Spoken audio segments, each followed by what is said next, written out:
Visiting Grandma or not, the Kovalenko family, Dad Andrei, Mom Alina, and their children, 10-year-old Max and 7-year-old Liza, decided to spend the weekend at Grandma's house in the village. The road was long, narrow dirt paths, old wooden bridges, and forests whispering in the wind. The kids sat in the back seat, scrolling through old photos on a tablet, while Mom kept reassuring them Grandma's house is always cozy and warm. They arrived late in the evening. Grandma greeted them with a smile that seemed slightly unnatural.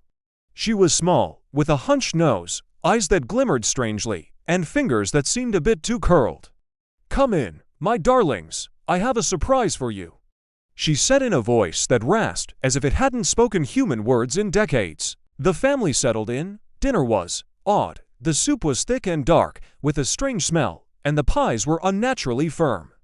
Max felt his tongue refusing to swallow, but Grandma insisted, "Eat it while it's hot, cold ones can be dangerous." That night, strange things began to happen. The hallway light flickered on and off by itself. Something rustled inside the closed closet. Opening the storage room door, the kids saw not Grandma, but a long shadowy creature with glowing eyes, disappearing instantly. "Dad, something's living here," whispered Liza. Andrei tried to calm the children, but felt a chill run down his spine. The next day, Grandma invited them to the garden.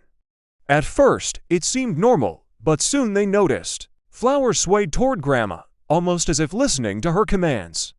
Cats and chickens in the yard avoided her completely. When she laughed, her laugh sounded more like a beast's roar than a human chuckle. Evening brought the climax. The parents decided to check the basement. It was locked with a massive iron padlock, impossible to open. The kids had seen Grandma lifting the basement hatch and descending into it. Strange noises emerged from below, scratching, hissing, and a smell like old forest smoke. When Grandma noticed the family watching her, she smiled a wide, unnatural grin, and in an instant her face transformed. Gray skin, glowing red eyes, and clawed fingers. A low, guttural roar escaped her throat. "You thought you came to visit Grandma," she hissed. "I guard this house, and I am hungry." The family ran. The road back twisted and warped. Trees seemed alive, roots snatching at their feet, darkness pressing in. The children clung to their parents as their hearts raced with the sounds of the forest. When they finally emerged from the village, Grandma had vanished. The house stood silently, as if nothing had happened. Only one trace remained, a huge paw print in the yard. In the car, Dad was silent. Mom stared into the rearview mirror. The kids cried softly. They all realized one thing: they would never forget this visit. And as the story ends, the final frame, to red eyes glowing in the night forest, and the raspy laughter of Grandma the monster echoing softly.